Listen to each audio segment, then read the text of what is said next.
You write down whatever is important to you. Oh, okay. To Well, remember. I'll just type it down. That's open. Yeah. Take notes. All right. Are we rolling?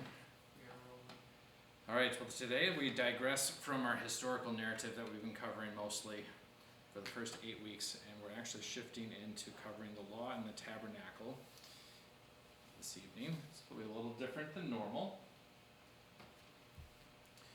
So far, going through our survey of the Old Testament, we have covered the beginnings era, which was the creation, the fall of man, the flood, and the Tower of Babel. And then we went through all the patriarchs, starting with Abraham, covering Isaac, Jacob, and Joseph. And last time we were here 2 weeks ago, we covered the period of the Exodus and the history of it. And we saw how the first year and the second year have a historical record, and then the account and the narrative in the scriptures fast forwards to the 40th year. And we are going to look at some of the law that was communicated to Moses during that time that we glossed over 2 weeks ago. Let's see here. So that's what we're covering tonight, the law and the tabernacle. Next week, we'll be covering the feasts of the Israelites and also the calendar by which they worked with. And that will help make some of the rest of the Old Testament make just a little bit more sense, and even actually some of the New Testament too, because they were celebrating a lot of the same feast in the Jesus period of time. And then we have Thanksgiving off, and when we get back from Thanksgiving, then so December 1st is off, and then the December 8th, I believe, we'll start with the conquest of Joshua. So without further ado, we'll get to the law. We're usually pretty familiar with the Ten Commandments, but the Ten Commandments are only scratching the surface. This is just kind of like a start of the commandments. As far as the Jews are concerned, the law of Moses is actually 613 commandments, and they cover a lot of different things. So whereas the Ten Commandments largely are moral code, there's also a lot of other things that are included in these 613 commandments. One of God's purposes is actually setting up an entire administrative state functions and how people would be able to manage all the various different challenges that would arise in a full society, not just simply a moral code. And so that's why we have all kinds of property laws that get communicated. There are actually laws about resource conservation. They didn't have a Department of Natural Resources, but God did provide for making sure resources were not abused and conserved. There were actually building codes, not zoning laws, but there were. What's the zoning law? Zoning law says you can build this here and you can't build that there. So right down next to Connie and Dave North's house on the southeast side of Baldwin, somebody built what was supposed to be an event center, but the property is not zoned for hosting an event center, and so they have not been able to open their event center yet because they don't have the proper permits. They have to get the property rezoned. In the same way, if somebody bought the lot next to our house that is empty, they could not build a casino there because it is zoned residential. It is not zoned for a casino or commercial or gas station or anything of the sort. So zoning laws say this is what you can do where. There aren't any of those in the law of Moses, but they do have laws about how to manage property and what to do in the cases of theft and accidental property destruction and things like that. Building codes as well, and there's public health law in there as well. Quite a few chapters actually, most of which rarely get. Yes, Leviticus 13, but also 14 and 15, I believe, and other things. And there's no shortage of ceremonial law, and that features prominently in the New Testament actually. Well, let's go ahead and look at a few of these. 613, we're not going to look at all 613 tonight, but I thought we'd get some examples just to give you an idea of what this is talking about. So you have your civil laws, like in Exodus 21:15, says, "Whoever strikes his father or his mother shall be put to death." It was dishonoring one's father and mother, but this is more specific than even just the original commandment in the 10, and this comes with a specified punishment. But then also, there's Go on, Exodus 21:2, it says, "When you buy a Hebrew slave, he shall serve 6 years, and in the 7th he shall go out free for nothing." And this was a type of civil administrative law, governed all the affairs of how you deal with slaves, bondservants, and things of the like. And slavery in the Old Testament was a little differently than what we had in the South in the United States in the 17 and 1800s, but this specified the term at its maximum term. So there's just a couple of the civil laws. There are also property laws. What I mean by property laws is this. If a man steals an ox or a sheep and kills it or sells it, he shall repay 5 oxen for an ox and 4 sheep for a sheep. Wait, I just read that. You did? That one you read. Okay.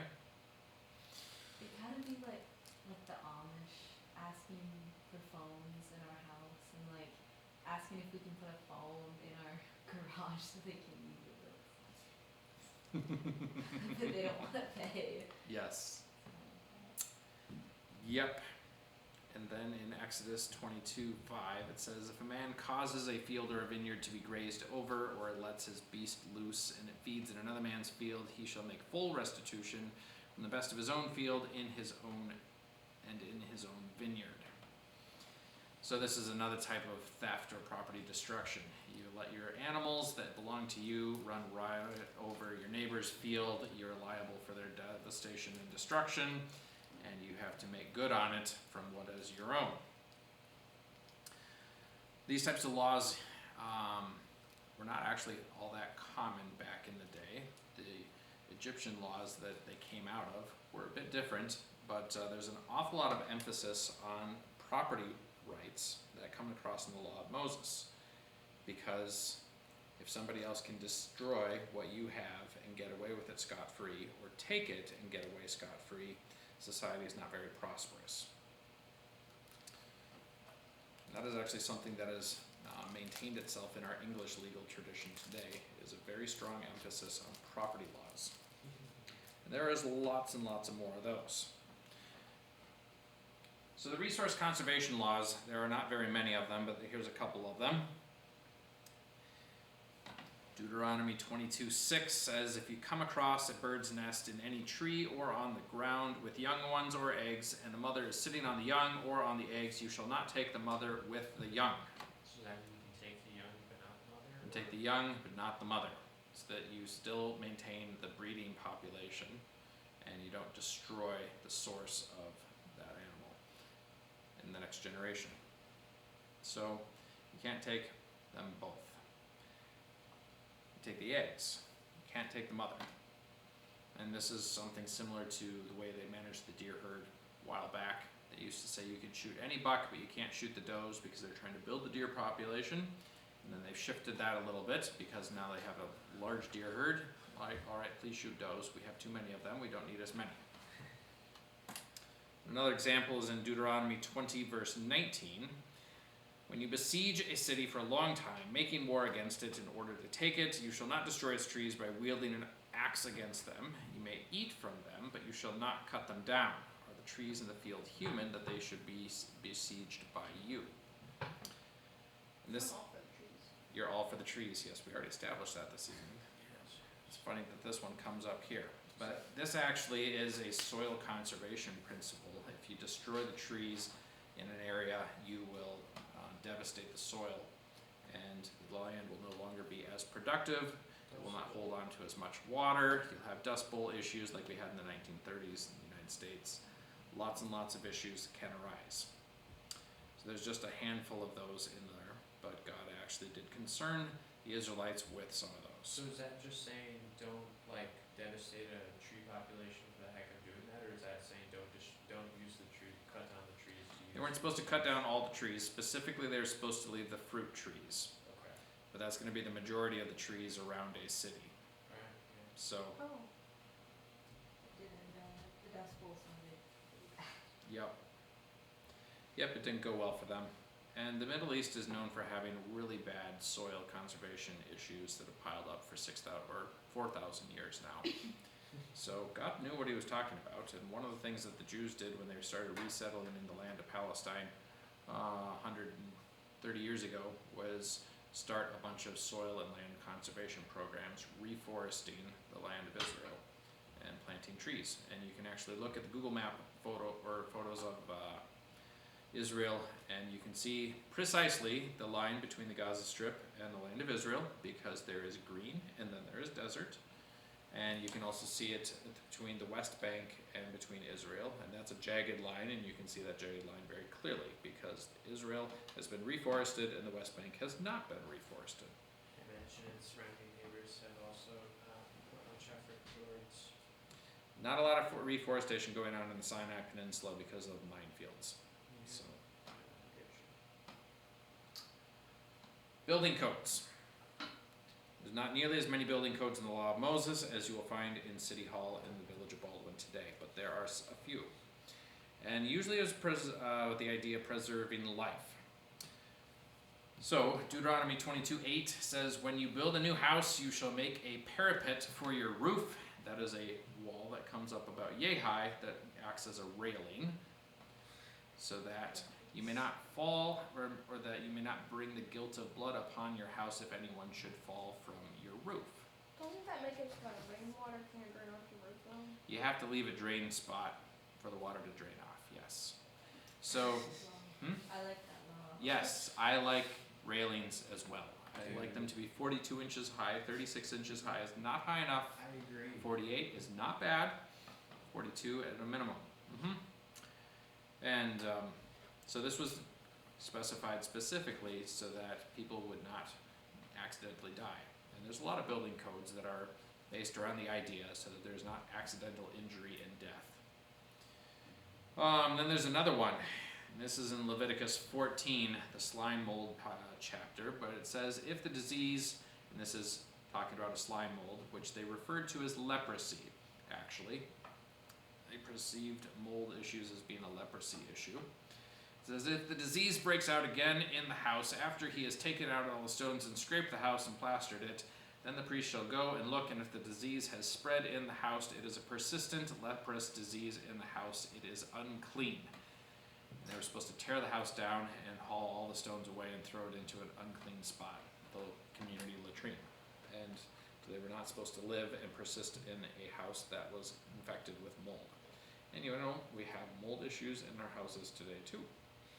And that is a continual issue. And there are lots of building codes today around how to manage mold. Public health. Everybody got a lesson in this a few years ago.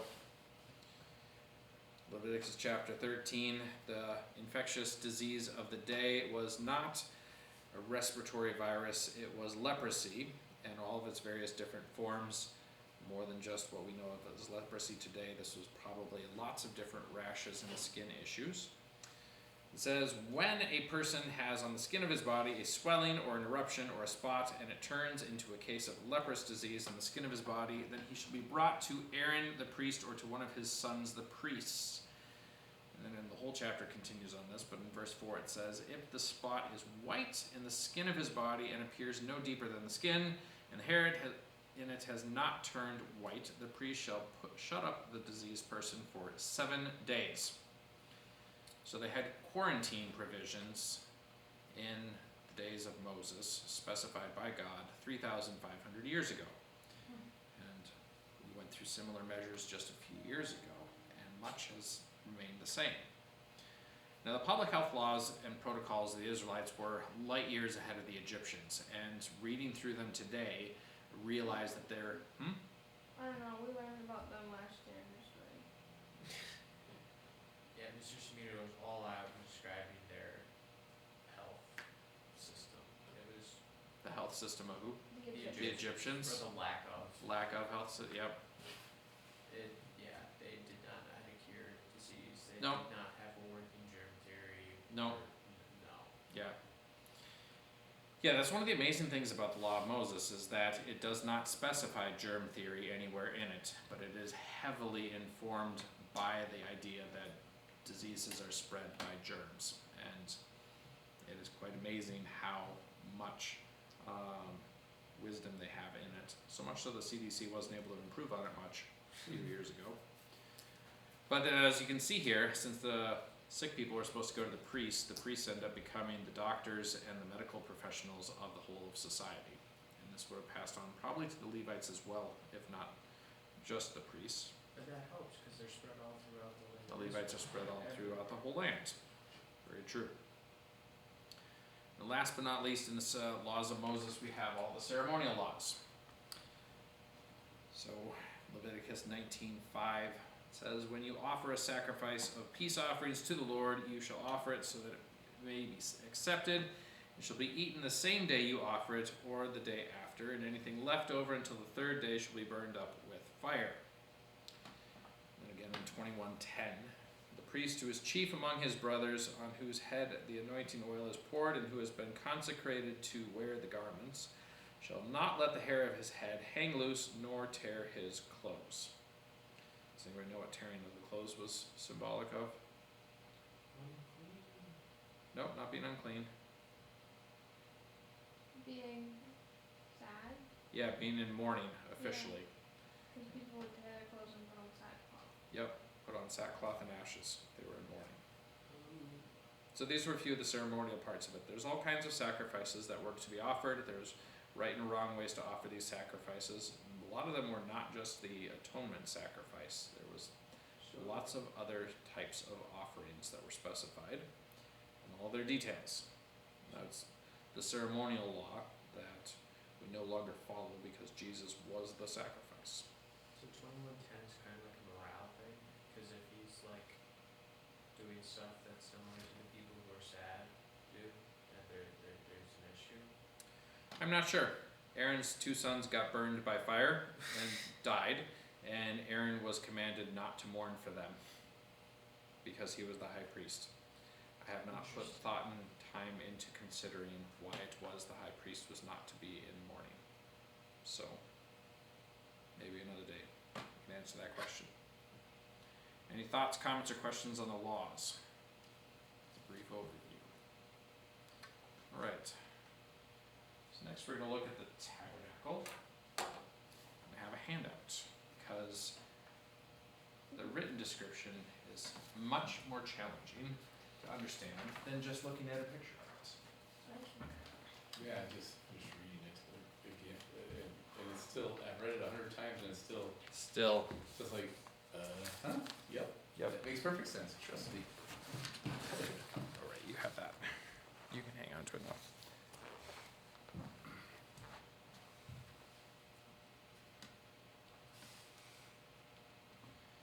Alright, so the design for the tabernacle was given to Moses by revelation on Mount Sinai, and it was recorded in Exodus 25 through 31.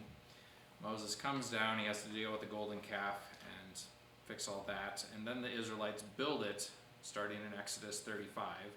And you go through the same description twice there, pretty much, because you have to describe it to design it, and then describe it as they're building it. And then in Exodus 40, they actually set the thing up, and so you get the shortened, condensed version a third time through. But if you look at this diagram, much of it will make sense here.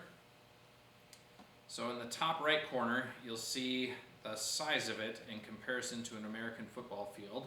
And it's not a soccer field, that is American football.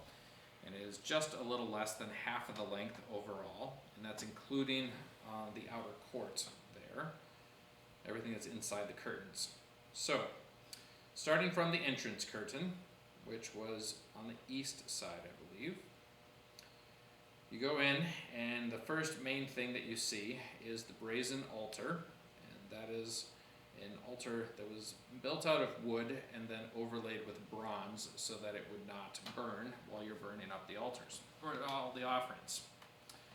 And behind that is what's called the brazen laver, or a bronze cast wash basin, and that was for the priest to be able to wash after slaughtering all the animal sacrifices and such. Removing that sounds horrible. Yep. Stocking it with water and draining the water out sounds even worse every single day. Yeah. Otherwise it would get to be really, really putrid, I imagine. They just put a drain. They maybe just pulled water out of it to wash off Oh. outside the brazen laver. Probably not the same way we do it. things went differently back then. Yeah, they definitely did. Then we have inside the tabernacle there, and let's see here. We have the outer veil that separates the outer courts from the inside of the holy place. Inside the holy place, you'll see that there's 3 different pieces of furniture. On one side, you have the table of the showbread, and there's supposed to be fresh bread on that table every single day. And on the other side, there was the lampstand. This is the famous menorah that had 7 golden, I think they were either almonds or lilies. Almond blossoms. Almond blossoms. Okay. Cause wasn't that or wait, no. Never mind. Aaron's staff was an almond. Yeah. Yep. Almonds were popular design motif in the day. Yeah, I was reading Yep. this and I finally realized, I think it's the first time that like, this is the famous Jewish lamp.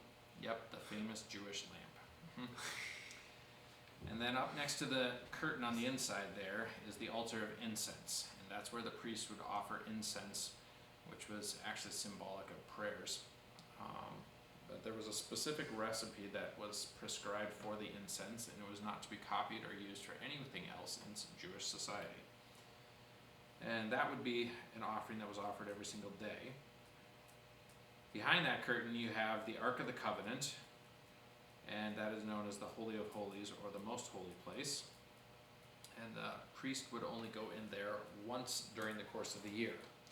And I believe that he had to go in there with a rope tied around his foot in case he did something improperly and died while he was in the Holy of Holies.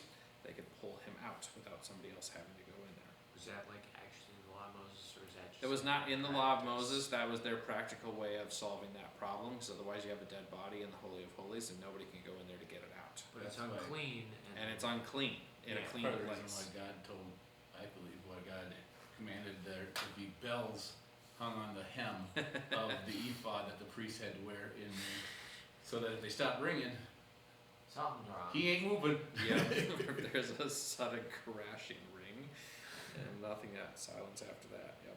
Oh, I didn't know what the bells were. Hmm? I didn't know what the bells. Yeah, there's some symbolism with the bells too. But bells and pomegranates around the hemline of the priests. So that is the rundown on the tabernacle. And in several weeks, when we get to the Temple of Solomon, we'll see that there's a lot of design similarities in the layout. When you go to Solomon's temple, and it is a much larger version of much the same thing.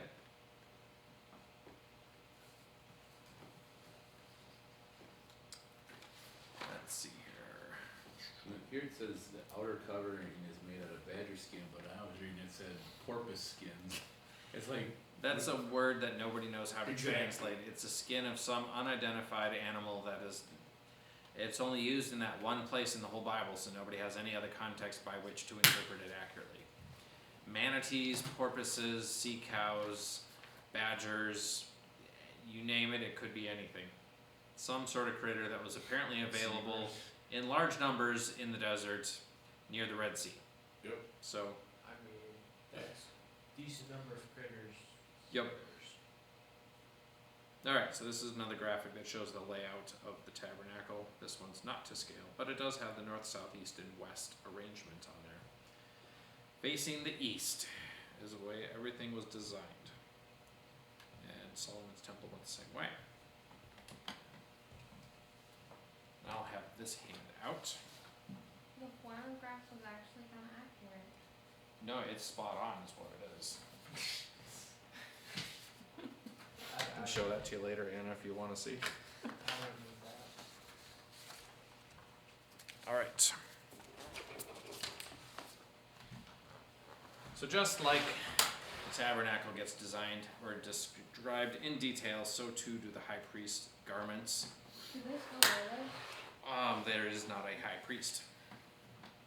The high priesthood was pretty much done for when the Romans put down the Bar Kokhba revolt in 133 AD. I don't think the Jews had a high priest after that. They might not have even had one after 70 AD when the temple burned down, but for sure after the 133 revolt. So there's not been a priest in a long time, because we have our high priest now. His name is Jesus. But anyway, these are what the high priest garments ended up looking like. All other details were described. He's got the linen turban on his head. I But never realized that was a turban. It's a turban, yep. Plate of pure gold around his forehead. He's got the ephod, which is the blue garment underneath it. And then he's got the breastplate, which is the fun multicolored linen thing there. And on the breastplate, he's got the 12 stones representing the 12 tribes. Also somewhere on there are the Urim and the Thummim. I don't know. Well, it That says might be it's- the stones of memorial and the settings of gold. Yeah, it says that it was folded in half, so it was two-folded, and with the Urim and Thummim were supposed to be stored inside, like in the fold. From that's what I just read. Yep. So, Maybe reachable. Basically, Convenient. and then like you were pointing out or talking about earlier, there, Jeremy, around the hem of his garment at the bottom there, it goes pomegranate, gold bell, pomegranate, gold bell. And that actually is also symbolic of the gifts of the Holy Spirit and the fruit of the Holy Spirit. The high priest in the presence of the Lord always had bells getting people's attention and pomegranates representing fruit. There's a corollary into the New Testament period there too. So were those fresh pomegranates? Not fresh pomegranates, they were yarn. Dried? Oh, Yarn. Yep, Oh. it was a Yarn. crocheted or, yeah, it was a yarn form of pomegranate. Anyway, so that is what the high priest wore and what he looked like. Any questions on the tabernacle or the priestly garments? I've been asking them. All right. So, since we have a little time left here, we'll go ahead and look at this. Egypt is found in the Bible on quite a few occasions, and one of the great challenges of historians today is trying to figure out how does the Egyptian history that we know correlate with the biblical history that we know. And that is a challenge that is exceedingly difficult to rectify because the sources of the Egyptian history are not particularly reliable in the way they're arranged, we'll say. So, what we know about Egyptian history primarily comes from Manetho's account. And he was an Egyptian priest a long time after all the events of the Bible.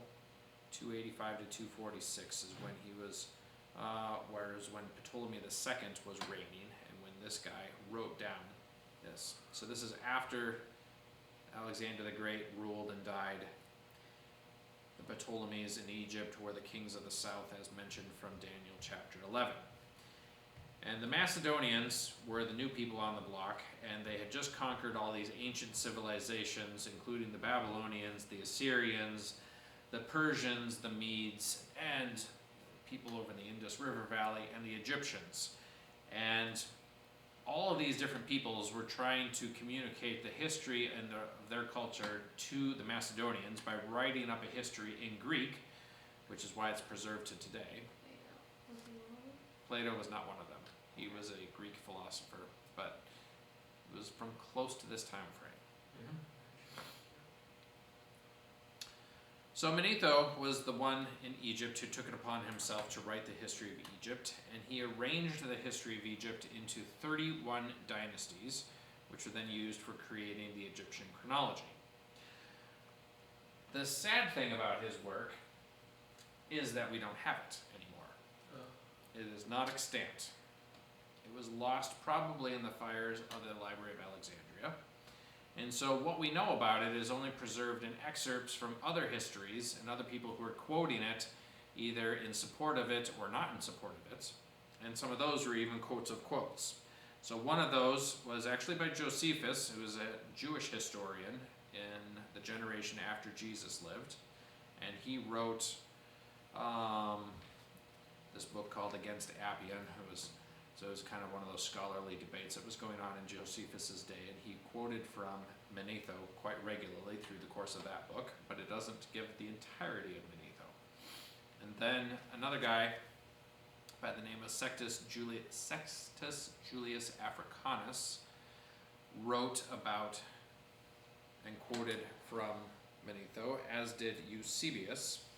But those guys' writings about Manetho were not preserved either. They were only known from a guy by the name of Syncellus. So we get Manetho's account second-hand and third-hand at best. So the game of telephone is pretty awful, isn't it? And neither of their primary purposes were to write about the history of Egypt. So there's actually wide discrepancies amongst those three different sources and such. But as it is put together, this is the classic timeline that we get of Egypt. Go way far back, about 3000 BC, and we have the early dynasty in the Old Kingdom, and that is when you have the pyramids getting built that we have today. And the difficulty with that is, if you see the timeline that has the flood on it, is you have pyramids being built in Egypt 400 years before the flood would have taken place. Why does that not work, Micaiah? Because the pyramids were built using a limestone that was laid down by the flood, and you cannot have that limestone if the flood has not yet happened. Right. So the source stone for the pyramids were clearly made in Noah's flood, which means the pyramids had to have been built after Noah's flood, which means that they couldn't have been built until after at least 2150. So right from the get-go, you can see that we have stretched out Egyptian history further than it actually could work with the scriptures. This is the slinky effect like we looked at in youth group some. But anyway, so after you have the Old Kingdom, then there is an intermediate period, which is essentially just chaos when all civilization breaks down and everybody's fighting against everybody else, and everybody declares himself to be king and nobody believes anybody else is actually king, and it was really bad. And then finally somebody restored a semblance of order, and they have the Middle Kingdom. Middle Kingdom does not last particularly long, and they go down into chaos again. And then the New Kingdom rises up, and this is when you have the famous pharaohs Seti and Ramses II that are usually featured in the movies. But in any case, this does not align with the scriptural timeline at all. And a lot of people know this, and then the question becomes, are you going to give priority to the scriptural chronology, or are you going to give priority to the fragmented Egyptian chronology? And unfortunately, all the archaeology that we've done over in Egypt doesn't necessarily solve any of the problems, it just adds more questions in a lot of ways. So we can't even use that to fully sort it out.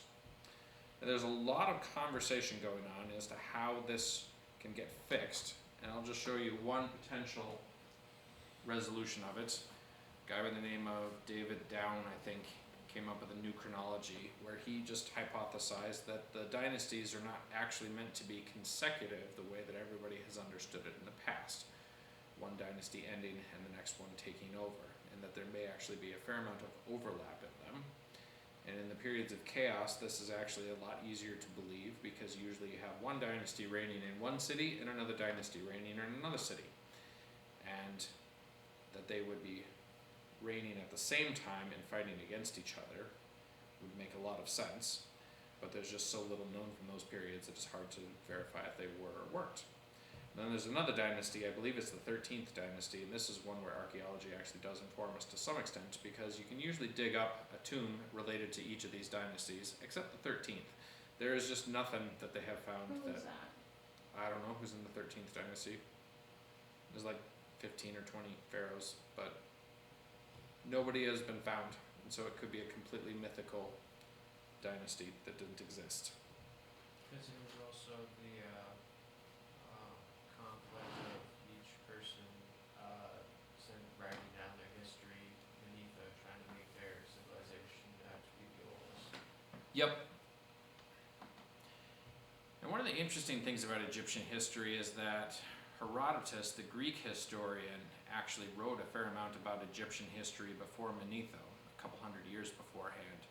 And he was writing about the pharaohs that built the pyramids, and his impression was that they were just a few hundred years earlier. He did not think that they were millennia earlier. And so he actually had a much more shrunk down version of Egyptian history just from the get-go. And he's missing a lot of kings and pharaohs, but he actually produces a much more condensed version.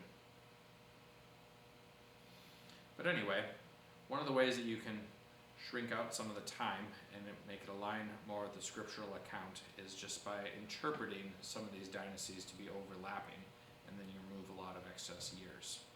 And there's not enough known about Egyptian history to be able to confirm one way or another just yet. That could change over the course of this century, though. We'll see how stable Egypt stays and how much more good scholarship there comes. I think we can probably go ahead and end there. Thoughts, comments?